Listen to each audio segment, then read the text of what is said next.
So I don't live right and then get saved. I'm saved and then I start to live right. Holy Spirit helps me with that part. And then He convinces us about judgment, because there will be judgment.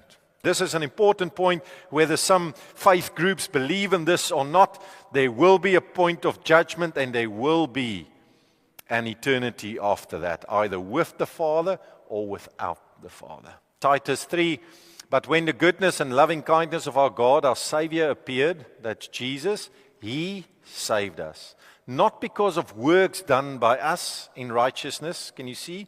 Not because of what I did, but according to His own mercy, by the washing of regeneration and renewal of the Holy Spirit. Washing of regeneration, that's baptism.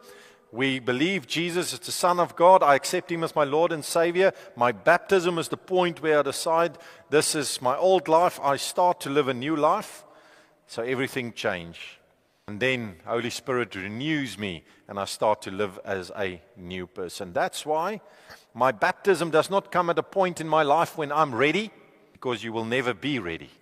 I decide at this point, Lord, I can't live life without you anymore. Now I need to die for my old life and I start to live a new life. I get baptized and now I start living in this new life, becoming more like Jesus.